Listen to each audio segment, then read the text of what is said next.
अस्सलाम वालेकुम, welcome back with another vlog. आज का व्लॉग जो है वो रूटीन की कामों की कोचिंग है। थोड़ा-सा टाइम निकाल के हम बाहर बच्चों के साथ भी जाएँगे। मैं आपको बताऊँगी कि आप बच्चों के साथ कैसे आउटडोर गेम्स खेल सकते हैं, कैसे बच्चों को टाइम दे सकते हैं बिना मोबाइल के, बिना स्क्रीन के। तो इससे बच्चों की आपके साथ बॉन्डिंग भी बहुत ज़्यादा हो जाती है जब आप बच्चों को अपना टाइम देते हैं, बच्चों को अपने फ्रेंड्स बनाएँ ताकि वो आपके साथ रहें। अच्छा रूम ना बहुत टाइडी हो जाते हैं, मतलब दूसरे तीसरे दिन मैं बेडशीट जब चेंज करती हूँ ना तो सारी सफाइयाँ, कपड़े-शपड़े जो गंदे पड़े होते हैं सब उसी दिन उठाती हूँ, ठीक है। क्योंकि वही बात है, जहाँ बच्चे होते हैं वहाँ गंदगी तो होती है। तो इस चीज़ से मैं कभी भी तंग नहीं होती कि मेरे बच्चे गंद फैलाएँ या मेरे बच्चे टॉयज़ इधर-उधर फेंक देते हैं, ठीक है। जहाँ इंसान रहते हैं, जहाँ खुशियाँ होती हैं वही घर गंदा होते हैं, वही चीज़ें बखेरने होती हैं वहाँ ही चीज़ें। तो इस चीज़ से कभी भी तंग ना हुआ करें कि बच्चे गंद बहुत फैलाते हैं, बल्कि खुशी से इन कामों को किया करें कि आपके बच्चे हैं तो गंद फैलाते हैं, माशाल्लाह घर चेक फेंक रहा है तो गंद बन रहा है, ठीक है।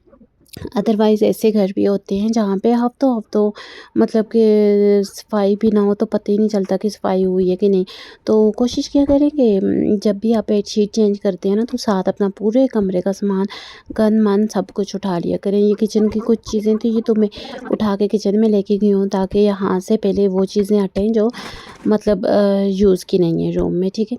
तो मैं बेडशीट वगैरह चेंज की, ब्लैंकेट वगैरह फ़ोल्ड किए, यहाँ पे जो कपड़े गंदे पड़े थे वो मैंने मशीन में जा डाल के जाके रख के आई हूँ कि इनको मैंने बाद में वॉश करना है। तो मेरे बच्चे छोटे हैं, अभी चारों मेरे बच्चे छोटे हैं, तो उनकी वजह से कपड़े वगैरह गंद-मन बहुत बन जाता है। तो मैं कोशिश करती हूँ कि उनकी कपबोर्ड्स वगैरह, उनके जो कपड़े होते हैं वो मैं टाइम पे वॉश कर लिया करूँ, टाइम पे सेट कर लिया करूँ, ताकि बच्चे जब बाहर निकलते हैं तो फ़ौरन उनको होता है कि हमारे कपड़े चेंज कर दें, हमें ये दे दें, हमें वो दे दें। तो उस वक़्त हमें कोई मुश्किल ना हुआ करे कि हम कोई कपड़े इधर ढूँढ रहे हैं तो कोई कपड़े उधर ढूँढ रहे हैं। तो मैं अपने बच्चों की कपबोर्ड्स साथ-साथ सेट करके रखती हूँ ताकि मुझे उस वक़्त कोई भी मुश्किल ना आया करे।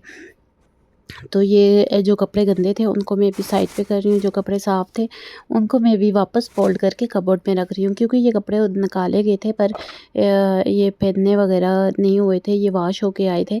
तो मैंने इन सबको ना फ़ोल्ड करके कबर्ड्स वगैरह में रख दिया था ताकि इनका गंद थोड़ा हो जाए।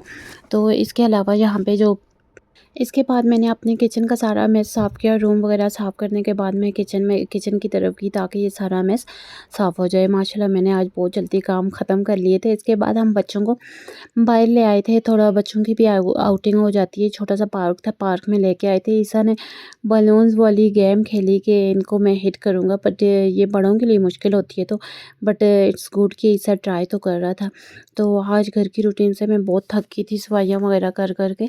तो मैंने कहा चलो बाहर जाते हैं, थोड़ा खुद भी फ्रेश हो जाएँगे। तो सफ़ा भी देख रही थी कि कैसे हिट नहीं हो रहा। अच्छा उस लड़के खुद से भी हिट नहीं हो रहा था। ये एक वही कहते हैं, एक जाल ही होता है कि पैसे लगाते हैं कि इसको आप हिट करें तो टॉयज़ देंगे। ये कभी भी हिट नहीं हो सकता है।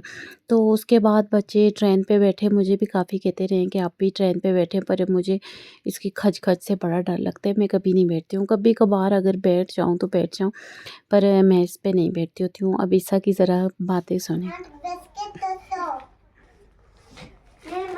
मुसा 1, मुसा 2।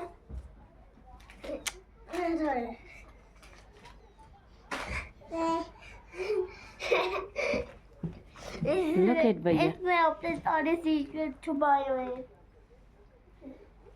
अभी मैं किसी और चीज में छुपाऊंगा अपने सीक्रेट, आपको पता चल सके। तो चलो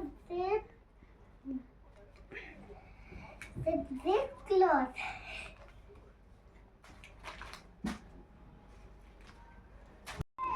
उसके बाद मैं शाम के टाइम अपने बच्चों के साथ बाहर लाज़मी निकलती हूँ कि बच्चे क्या खेल रहे हैं, किसके साथ खेल रहे हैं।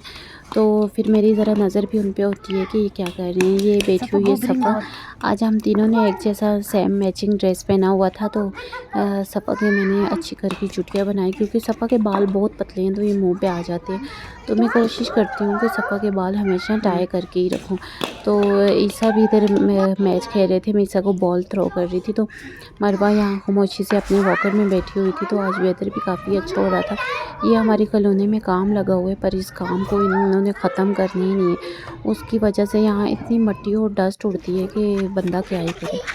फिर सफ़ा बोर हो रही थी कि मेरे साथ कोई नहीं खेल रहा था, तो फिर सफ़ा के साथ मैंने पकड़ना पकड़ना खेला। तो फिर सारे बच्चे भाग के आ गए थे कि हम भी आप ही के साथ खेलते हैं। तो फिर बच्चों को भी मैं अपने साथ खिला रही थी। सब मरवा के पास छोटे छोटे बच्चे आ गए थे, उसके साथ फ्रेंडशिप कर रहे थे, उसको लाड़ियाँ शाड़ियाँ कर रहे थे। मेरी नज़र साथ उस पर भी थी। इस तरह बच्चों के साथ अगर बाहर निकले ना, बच्चे भी बहुत अच्छा फील करते हैं और मैं भी बड़ी फ्रेश हो जाती हूँ बच्चों के साथ बाहर निकलने के बाद। यही थोड़ा सा टाइम होता है, फिर बच्चे बड़े हो जाते हैं, वो अपने दोस्तों के साथ खेलने लग जाते हैं, फिर किधर खेलते हैं। तो आजकल मैं बच्चों के साथ लाजमी बाहर निकलती हूँ, उनके साथ पकना पकाई जो भी खेलूँ। तो thanks you for watching, like subscribe and share my YouTube channel.